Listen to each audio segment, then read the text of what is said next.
আল্লাহ তাআলা ফেরেশতাদেরকে সাক্ষী রেখে বান্দার যাবতীয় গুনাহ আল্লাহ তাআলা মাফ করে দেন।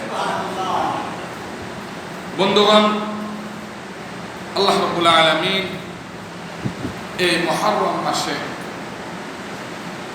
দুনিয়ার জমিনে অসংখ্য ঘটনা ঘটেছেন। যেমন এই মুহররমের 10 তারিখে আল্লাহ সুবহানাহু ওয়া তাআলা হযরত মূসা আলাইহিস সালামকে সেই ফিরআউনের হাত থেকে রক্ষা করেছেন। এই মুহররমের 10 তারিখে ইব্রাহিম আলাইহিস সালামকে নমরুদ আগুনে ফেলাইছে, আল্লাহ তাআলা ওই আগুনকে ফুলের বাগান বানিয়ে দিয়েছেন।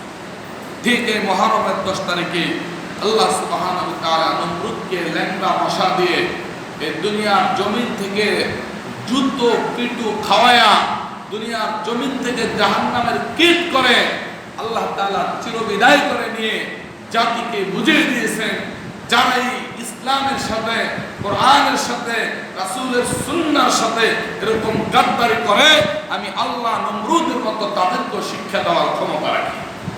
আল্লাহ পারেন না? না পারেন? আল্লাহ সুবহানাহু ওয়া তাআলা করেন।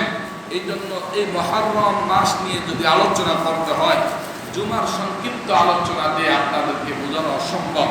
যদি সম্ভব হয় আমরা একদিনের জন্য মাগরিবের নামাজের পর থেকে আমরা এখানে এই আলোচনা শোনার জন্য এই মাসের ভিতরে আমরা ইনশাআল্লাহ আমরা কি করব, একটি মজমা বা একদিনের মাহফিল আমরা করার চেষ্টা করব। আল্লাহ তাআলা কবুল করুন, বলেন আল্লাহুম্মা আমিন। এই মুহররম মাসটা এটা অত্যন্ত হৃদয় যন্ত্রণাদায়ক, কলিজা স্থিরা মাস। এই মাসে আল্লাহর নবী, বিশ্ব নবী জনাব মুহাম্মদুর রাসূলুল্লাহ সাল্লাল্লাহু আলাইহি ওয়াসাল্লামের কলিজার টুকরা হযরত হুসাইন রাদিয়াল্লাহু তাআলা আনহুকে এজিদ নির্মমভাবে হত্যা করেছে। তার ছেলে আব্দুল্লাহকে হত্যা করেছে। আব্দুল্লাহ বিন জিহাদ সে তার নেতৃত্বে ওই দিন তাদেরকে কারবালার প্রান্তরে এক ফোঁটা পানি পর্যন্ত খেতে দেয়। বিশাল লম্বা ইতিহাস। গত বছর আমি পুরো একটি মাস এই বিষয়ের উপরে আলোচনা করেছি। যেহেতু এই জুমাটা গত জুমায় চলে গেছে, আজকের জুমায় যে আলোচনাটুকু এসেছে এর উপরে আমি কিছু কথা আপনাদেরকে হক হিসাবে বলতে হয় যে আল্লাহ রাব্বুল আলামিনের সিফাত নিয়ে আলোচনা। আল্লাহ তাআলা কত বড়, আল্লাহ তাআলা বান্দার উপর কেমন দয়ালু, আল্লাহ তাআলা বান্দার উপর কতটা করুণা, কতটা ক্ষমাশীল, এই সমস্ত বিষয়গুলো নিয়ে আজকের আলোচনা তুলে ধরেছিলেন। কিন্তু আল্লাহ সুবহানাহু ওয়া তাআলা বান্দার উপরে এক কথায় সর্বহালতে সর্বকাজে আল্লাহ সুবহানাহু ওয়া তাআলা বান্দার উপরে দয়াবান। এতে কোনো সন্দেহ আছে কিনা? কোনো সন্দেহ নেই। হাদিস শরীফের ভিতরে এসেছে আল্লাহ সুবহানাহু ওয়া তাআলা তার 100 ভাগের 1 ভাগ মহব্বত বিশ্বনবী জনাব মুহাম্মদুর রাসূলুল্লাহ সাল্লাল্লাহু আলাইহি ওয়াসাল্লামের অন্তরে ঢুকে দিয়েছেন। তার 100 ভাগের 1 ভাগ মহব্বত সকল আম্বিয়া কিরাম নবী রাসূলদের অন্তরে ঢুকে দিয়েছেন। তাহলে 1,24,000 পয়গম্বর, তাদের ভিতরে 315 জন হচ্ছে রাসূল। এদের সকলের অন্তরের ভিতরে আল্লাহর নবীর 100 ভাগের 1 ভাগ মহব্বত তাদের অন্তরে ফুটিয়ে দিয়েছে। তাহলে আল্লাহ রাব্বুল আলামিনের 100 ভাগের 1 ভাগ যদি দেয় বিশ্ব নবীর অন্তরে, তার 100 ভাগের 1 ভাগ যদি দেয় নবী রাসূলদের অন্তরে, তার 100 ভাগের 1 ভাগ মহব্বত আল্লাহ সুবহানাহু ওয়া তাআলা দিয়েছে পিতামাতা। আপনারা চিন্তা করেন তাহলে যে আল্লাহ রাব্বুল আলামিন কোটি কোটি মহব্বত বেশি রেখেছেন, সে আল্লাহ বান্দার প্রতি কতটা দয়া করেন। সুবহানাল্লাহ। এই জন্য আপনার গজল বলে না, গজল সাজাইছে না, আদর গো রিয়া বান্দা আল্লাহ বানায়া কেমনে দিবা জাহান্নামে পালায়া, কেমনে দিবা জাহান্নামে পালায়া।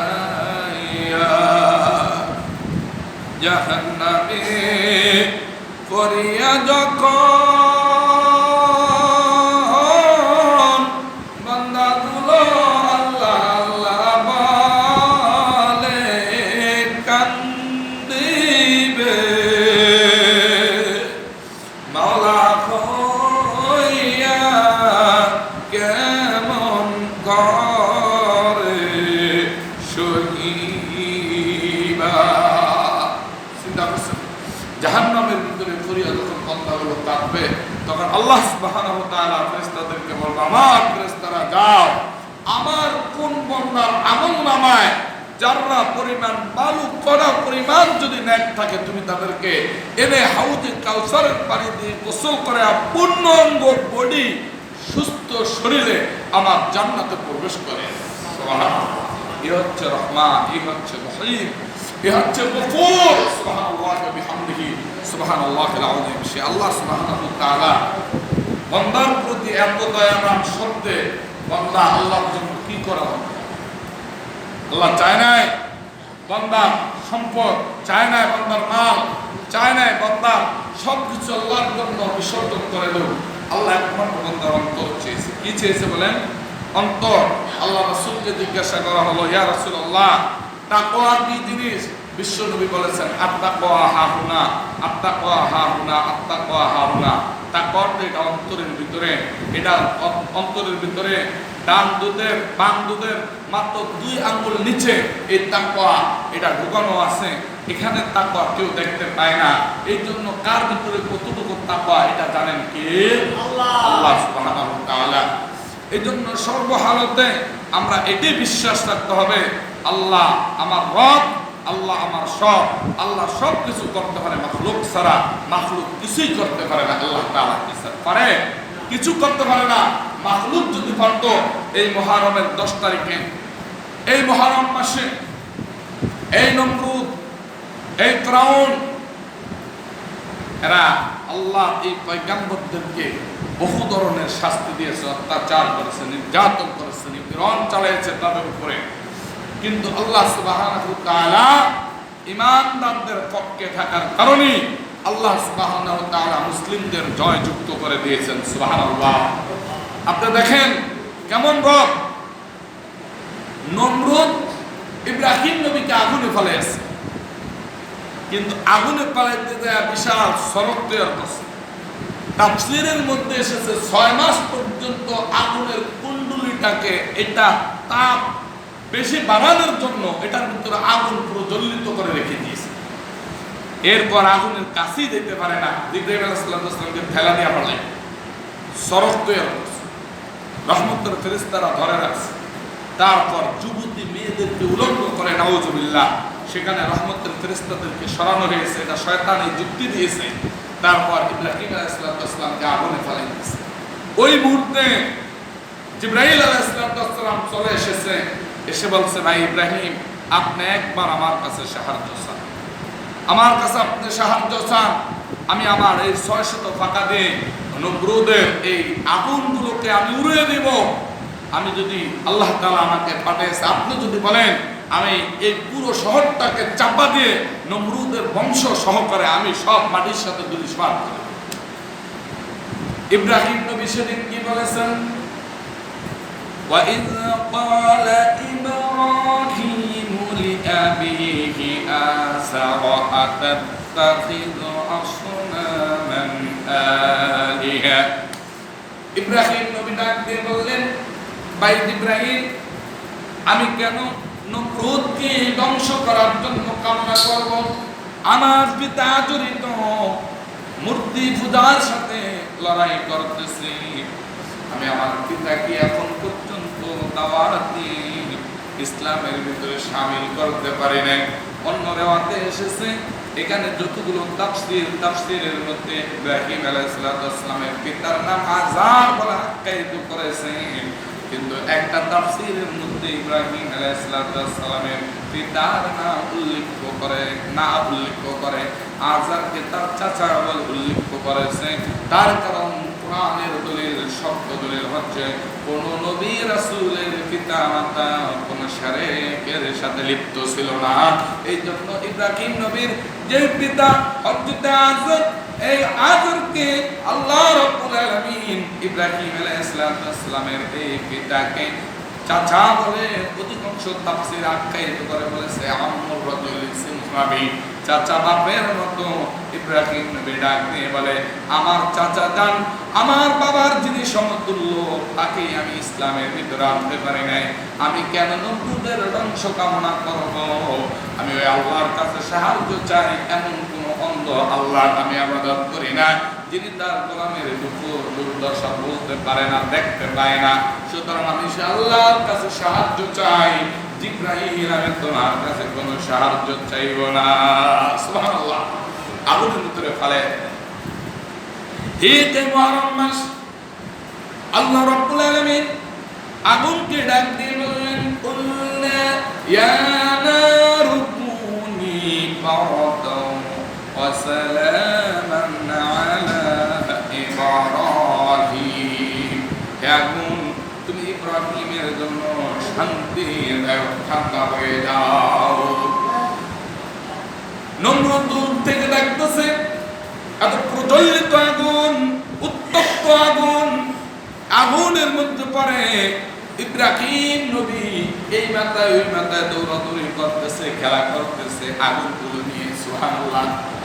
নমরুদ ডাক দিয়ে বলে, আগুন রে, তোর কি হলো? তোর কি জ্বালানোর শক্তি কমে গেছে নাকি? তুই কেন ইব্রাহিমকে জ্বালাস না? আগুন থেকে জবাব এলো, এরা নমরুদ, তুমি হচ্ছ মাখলুক আর আল্লাহ হচ্ছেন খালিক। আল্লাহ আমাকে ইব্রাহিমের এক গাছা পশম জ্বালাইতে নিষেধ করেছেন। সুতরাং তুমি নমরুদ যদি 1000 যদি আমাকে জ্বালাতে বলো, আমি ইব্রাহিমের এক গাছা পশম জ্বালাইতে পারি না। ইব্রাহিম নবী বললেন, নমরুদ যখন আমাকে আগুনের মধ্যে পালাইছে 41 দিন আমি যতটা শান্তি অনুভব করেছি, দুনিয়ার জমিনে আমি যতদিন বেঁচে ছিলাম আমি এত শান্তি আর কখনো কোথায় আমি পাই নাই। আল্লাহু আকবার। আমি এতটা শান্তি আগুনের মধ্যে পেয়েছি।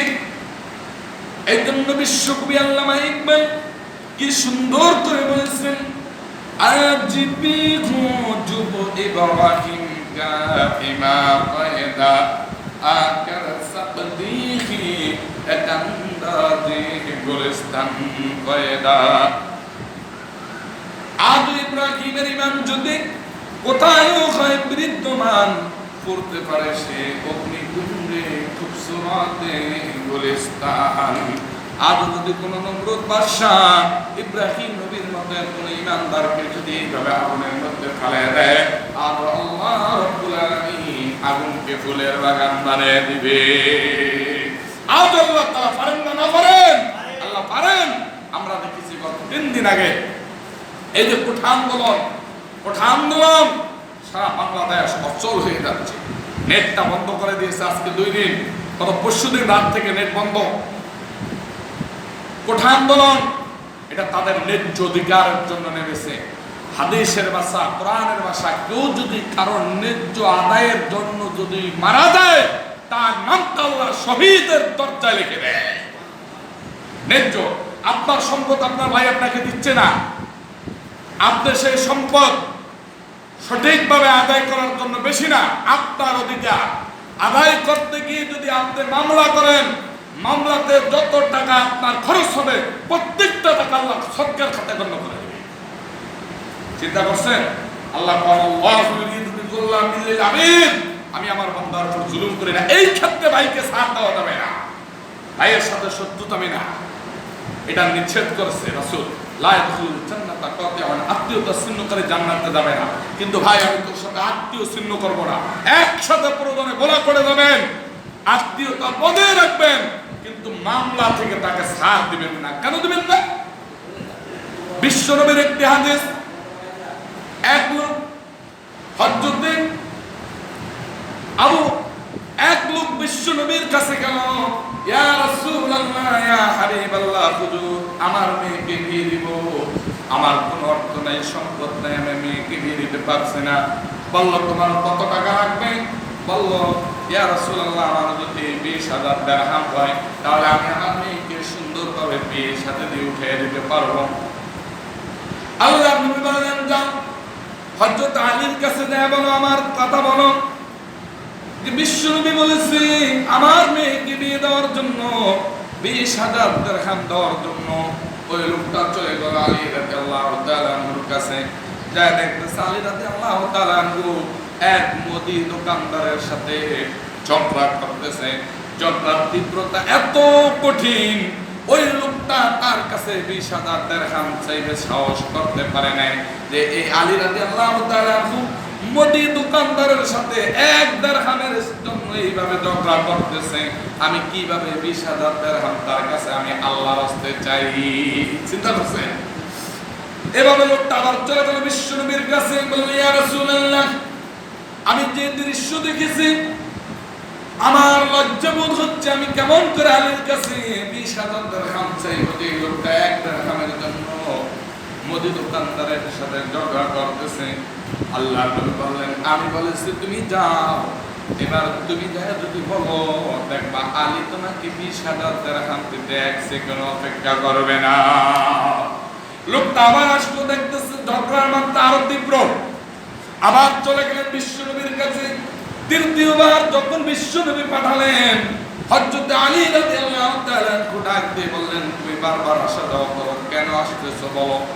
বলল, আল্লাহর নবীর কাছে গেলাম, আমার মেয়েকে বিয়ে দেওয়ার জন্য 20,000 দিরহাম লাগবে, আমি তার কাছে যাই যখন এই আবেদন করলাম, তিনি আপনার কাছে পাঠিয়েছে, আপনি যে 1 দিরহামের জন্য যেভাবে ঝগড়া করতেছেন, আমি 20,000 দিরহাম কিভাবে আল্লাহর রাস্তায় আপনার কাছ থেকে আমি চেয়ে নিব? এই জন্য এই লজ্জায় আমি চাইতে পারি না। আলী রাদিয়াল্লাহু তাআলা পকেটের মধ্যে হাত ঢুকায়া 20,000 দিরহাম গনে ওই লোকটাকে দিয়ে দিলাম। লোকটা বলল, ইয়া আলী, আপনি 1 দিরহামের জন্য দীর্ঘ সময় এই মুদি দোকানদারের সাথে ঝগড়া করতেছেন, কিন্তু 20,000 দিরহাম চাওয়ার সাথে সাথে আপনি দান করে দিলেন, কারণটা আমাকে কি বুঝে বলবেন?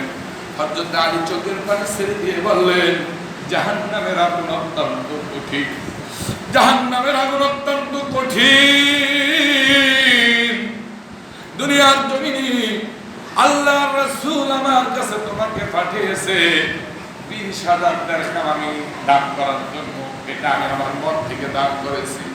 আরে মুদি দোকানদার 1 দিরহাম যে আমাকে ঠগাইয়া নিতেছে, এটার দাবি যদি আমি রেখে দেই, এর পরকালে জাহান্নাম ছাড়া কোনো উপায় থাকবে না। আমি আমার প্রাপ্য উদ্ধারের জন্য চেষ্টা করতেছি, এটা হচ্ছে এক কথা। আর সবচেয়ে বড় কথা হচ্ছে আমি এই লোকটাকে জাহান্নাম থেকে মুক্তি করার জন্য চেষ্টা করতেছি। আল্লাহু আকবার! চিন্তা করছেন? প্রত্যেকটা ঝগড়াতে এটাতে না যায় এরকম না, কিছু কিছু ঝগড়া, কিছু কিছু বিতর্ক এটা জায়েজ শরীয়তে। আপনার ন্যায্য অধিকারের জন্য 1 দিরহামের জন্য আলী রাদিয়াল্লাহু তাআলা উঠেই সারিছে, তখন মুদি দোকানদার বের করে দিয়েছে, আলী তুমি যে আমার প্রতি এতটা অনুগ্রহ আমি বুঝতেই পারি না, যখন তুমি এই লোককে এখন এই কথাটা বুঝিয়ে বলেছো, তখন আমি বুঝতে পেরেছি ঠিক আমার এই 1 দিরহামের জন্য কিয়ামতের দিন আমি তোমাকে ন্যায় দিতে হবে। তোমার এই 1 দিরহামের জন্য তুমি তোমার 1 দিরহাম নিয়ে দাও। এই হাদিসের ব্যাখ্যা লেগেছে, কোন লোক যদি আপনার আয় ঢালতে থাকে, আর যদি আপনার শক্তি যদি থাকে, যেই পরিমাণ আপনার আয় ফেলছে, তাই সে যদি ওই পরিমাণ আপনার যে পরিমাণ জমি, ওই পরিমাণ যদি আপনাকে প্রাপ্য বুঝে না দেয়, প্রয়োজনে আপনি তার বিরুদ্ধে মামলা দিয়ে তাকে হাজত খাটাইতে পারবেন। এটা শুধু জায়েজ দিয়েছে, এটা জায়েজ। আপনার প্রাপ্য আপনি আদায় করতে গিয়ে আপনার যদি জীবন চলে যায়, তাহলে সেটা আল্লাহর রাসূল বলেছে, তার নামটা আল্লাহ শহীদের কাতারে লিখে দেয়। সুবহানাল্লাহ। আজকে যে আবু সাঈদ, আজকে তাদের ন্যায্য অধিকারের জন্য যেখানে শুধু কোঠার কোঠা দিয়ে বাংলাদেশটা মেধা শূন্য করে দিচ্ছে, গরিবের ছেলেদের কোনো চাকরি নাই, ঠিক কিনা বলেন? সত্য কথা বলবেন। একটা ছেলে বিসিএস ক্যাডার, তার পাইবে ভিত্তিক, তারপরে এইটে ভিত্তিক, দাখিলে ভিত্তিক, এরপরে ইন্টারভিউ ভিত্তিক, এই ছেলেটা গোল্ডেন এ প্লাস, কিন্তু প্রত্যেকটা জায়গায় তার মেধার এত সুন্দর পরিচয় থাকা সত্ত্বেও চাকরি নাই। আর একটা বদলার ছেলে, অথবা ওই ছেলেটা সবচেয়ে বখাটে, যেমন ঢাকা বিশ্ববিদ্যালয়ের ইংলিশ মিডিয়ামের একজন প্রফেসর প্রথম আলোকে সাক্ষাৎকার দিতে গিয়ে বলেছে যে ঢাকা বিশ্ববিদ্যালয় বাংলা বিভাগে একজন প্রফেসর নেওয়া হয়েছে, ওই লোকটা 1 পৃষ্ঠা যদি পড়ায়, 1 পৃষ্ঠা প্রতিটা লাইনের ভিতরে তার 2-1টা করে ভুল ধরতে আমি পারি। তার মানে হচ্ছে অযোগ্য শিক্ষককে আজকে যোগ্য জায়গায় নিয়ে বসে দিয়েছে। এই জন্য ওই শিক্ষকগুলো আজকে যারা যোগ্য শিক্ষক তারা এটাকে বরদাস্ত করে নিতে পারে না। এই আন্দোলন নিয়ে আজকে কোটা সংস্কার, এই কোঠা কি জিনিস বুঝতে হবে। কোঠা হচ্ছে আজকে মুক্তিযুদ্ধের একটা কোঠা, এর পরবর্তীতে পঙ্গু কোঠা, তারপরে পুলিশ বাহিনীর কোঠা, খালি হ্যালোর মাধ্যমে সবকিছু। এই ন্যায্য আজকে অধিকার বাংলাদেশে নাই কারণে ছাত্ররা ন্যায্য অধিকারের জন্য নেমেছে। যতগুলো ছাত্র শহীদ হয়েছে এরা প্রত্যেকজন আল্লাহ তাআলা শহীদের খাতায় তাদের নাম লিখে দিয়েছে। কোরআন এবং সুন্নাহ তা প্রমাণ করতেছে। কত বড় নির্লজ্জ আবু সাইদ! ওই ছেলেটা বলতেছে আমার ভাইদের বুকে আপনারা গুলি চালাইবেন না, যদি গুলি চালাইতে হয় আমার বুকে চালান।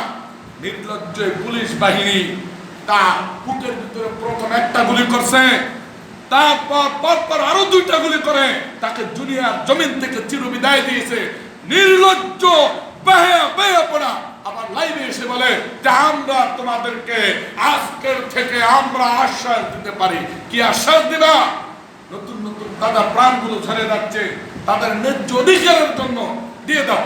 হ্যাঁ, তা বুঝতো, তারা বলে নাই কোঠা আন্দোলন এটাকে বন্ধ করে, এটা বলে নাই যে কোটা সংস্কার, যেখানে 66% মুক্তিযোদ্ধা করে দাও, সেখানে কিছু কমে মেধা তালিকা নিয়ে দাও, সেখানে নকল বন্ধ করো, প্রশ্ন ফাঁস বন্ধ করো, অরিজিনাল জেনুইন যাতে করে পারে আলেম হতে পারে, জেনুইন পারে ইঞ্জিনিয়ার হতে পারে, সে তার মেধাকে যেন কাজে লাগাইতে পারে। এই ন্যায্য অধিকারের জন্য আজকে নেমেছে। আজকে সারা বাংলাদেশ স্তব্ধ হয়ে গেছে। এটা আমরা চাই না, কখনো আমরা কামনা করি না। আমার দেশের ক্ষতি এটা আমরা চাই না। বন্ধুগণ, যুগে যুগে যত ইতিহাস দেখেছি, ছাত্র আন্দোলনে একমাত্র সরকারকে একমাত্র পদতলে নিয়ে ছাড়ছে ছাত্র আন্দোলন। সুতরাং এটা আমরা চাই না বাংলাদেশের এত বড় ক্ষতি হোক। দিন দিন হু করে দেখবেন যে দ্রব্য মূল্যগুলো বেড়ে যাচ্ছে, বেড়ে যাইতেছে, এটা আমরা চাই না। সুতরাং ইতিহাস হচ্ছে আপনার ন্যায্য অধিকার আপনি আদায় করতে পারবেন। এই ন্যায্য অধিকারের জন্য হযরতে হুসাইন রাদিয়াল্লাহু তাআলা যখন এই কারবালার প্রান্তরে গিয়েছিলেন, তার সাথে আরো 40 জন লোক নিয়ে, আপনি দেখেন সেখানে সেই কারবালার ময়দানকে আজকে হার মানিয়েছে। যখন ফোরাত নদীর তীরে গিয়েছিলেন, এই হুসাইন রাদিয়াল্লাহু তাআলা আনহুর কলিজার টুকরো ছোট্ট মাত্র 2 বছরের একটা শিশু, মায়ের দুধ নাই, বুকে পানি খাইতে পারছে না, এই জন্য মায়ের দুধ নাই, শিশু চিৎকার করে পানির জন্য কাঁদতেছে। তিনি আত্মসমর্পণ করে সেখানে যায় বলছিলেন যে আমাকে তোমরা মেরে ফেলো, কিন্তু আমার এই কলিজার টুকরো ছোট্ট শিশুকে 1 চামচ পানি দাও, আমার এই শিশুকে 1 চামচ পানি খাওয়ায়া যাতে করে আমার এই ছোট্ট কলিজার টুকরো সন্তানকে দুনিয়াতে আমি একটু জীবিত দেখতে পাই। এইভাবে হাত উঠছে, যখন এইভাবে রোনাজারি করেছে, এই জালিম পিতৃ পরিচয়হীন যার সন্তান পুলিশ জাতের মতো, সেদিন এই হুসাইন রাদিয়াল্লাহু তাআলা আনহুর কলিজার টুকরো আব্দুল্লাহকে সেদিন আপনার এজিদ বাহিনী দূর থেকে গুলি করে হত্যা করেছে। আজকে আমরা তাই দেখতেছি। বন্ধুগণ, এটা আমার আপনার কথা নয়।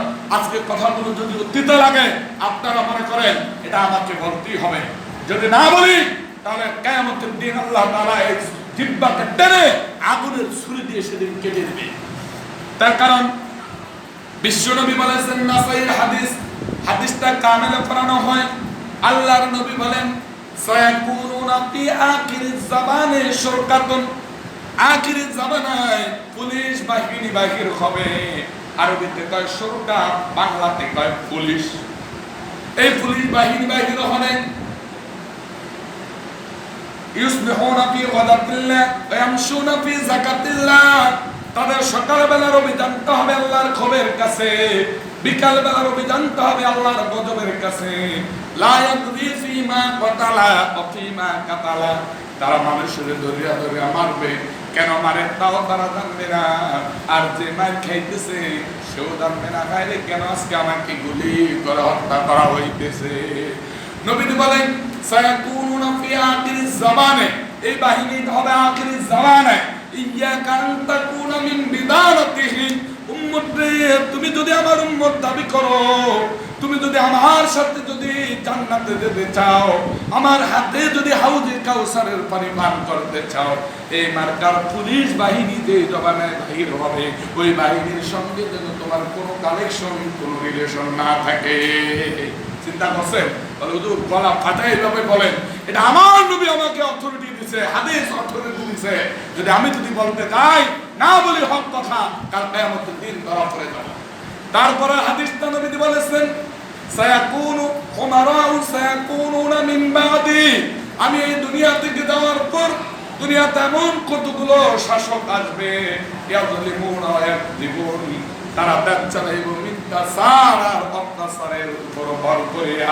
আজকে ছাত্র আন্দোলন দেখেন, আন্দোলন অন্যদিকে ঘুরায়, আস্তে আস্তে করে ইসলামপন্থী যারা এরাই এই আন্দোলনকে উস্কানি দিচ্ছে, এরা এই আন্দোলনকে টিকিয়ে রাখতেছে। অথচ এই ছাত্রদের মধ্যে আমরা দেখেছি প্রায় 745 জন ছাত্রলীগের ছাত্র তারা পদত্যাগ করেছে।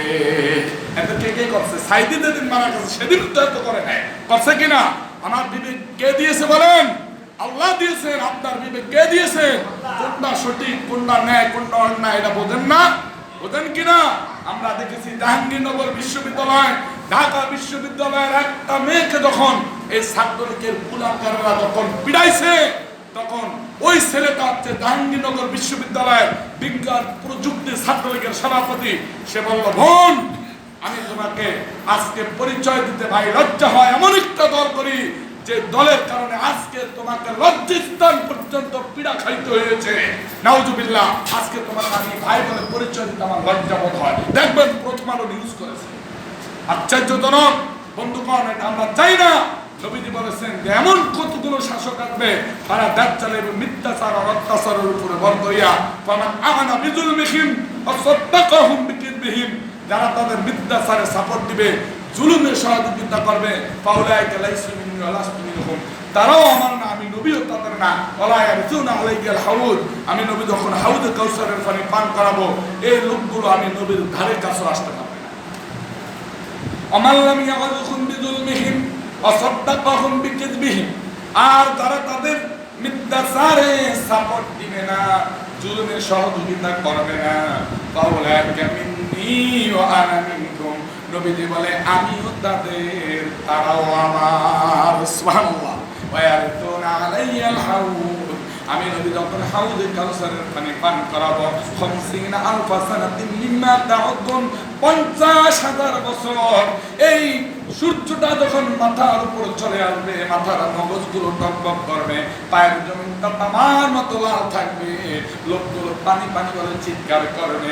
আমি নবী ওই দিন ন্যায়ের পক্ষে যারা ছিল তাদেরকে এক গ্লাস হাউজে কাউসারের পানি পান করাবো, আর জীবনে কোনোদিন তাদের পানির পিপাসা লাগবে না। সুবহানাল্লাহ, সুবহানাল্লাহ বিহামদিহি। সুতরাং বন্ধুগণ, যে যে দল করেন, আজকে যদি বিএনপি করতো তাও আমি এমনই কথা বলতাম। জামাত ইসলামের কোন ছেলে যদি করে, আমি তাও তার বিরুদ্ধে এরকম কথা বলবো। আমার মা যদি করে, তার বিরুদ্ধে এরকম কথা বলবো। বাবা যদি করে, তার বিরুদ্ধে এরকম কথা বলতে হবে। তাহলে আমার ঈমান মজবুত, আমি দাবি করতে পারবো। ঠিক কিনা বলেন? শুধু ছাত্রলীগ নয়, যদি কোনো ছেলে একটা লোক শিবির করে, সে যদি কোনো মেয়েকে যদি ইফতিজিল করে, তার বিরুদ্ধে আমাকে রুখে দাঁড়াইতে হবে, যদি আমার শক্তি থাকে যে তুমি কেন এটা করেছো। ঠিক কিনা বলেন? তাহলে হচ্ছে প্রত্যেকটা জায়গায় ন্যায় ইনসাফ যদি থাকে, আল ইমামুল আদিল, এই ন্যায় পরায়ণকারী ইনসাফ যে করবে, ন্যায় বিচার যে করবে, আল্লাহ তাকে কিয়ামতের দিন তার আরশের নিচে স্থান দিয়ে দিবে। বলেন সুবহানাল্লাহ।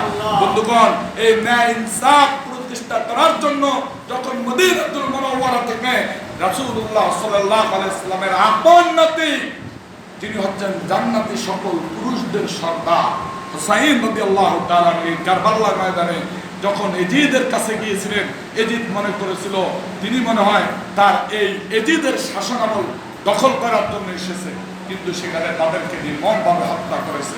বন্ধুগণ, এটা হচ্ছে কারবালার ইতিহাস, অনেক বড় ইতিহাস। সুতরাং আল্লাহ সুবহানাহু ওয়া তাআলা যদি বাঁচায়, আগামী জুমায় আপনারা একটু আগে ভাগে আসবেন। আমি প্রথম থেকে শুরু করে কোনো গরম আলোচনা না, শুধু কারবালার ইতিহাস নিয়ে আমি আলোচনা করব। আল্লাহ সুবহানাহু ওয়া তাআলা আমাকে সহ সকলকে এই কথাগুলোর উপর আমল করিয়া চলার তৌফিক দান করুন। বলেন আমিন। ওয়া মা তাওফীক ইল্লা বিল্লাহ।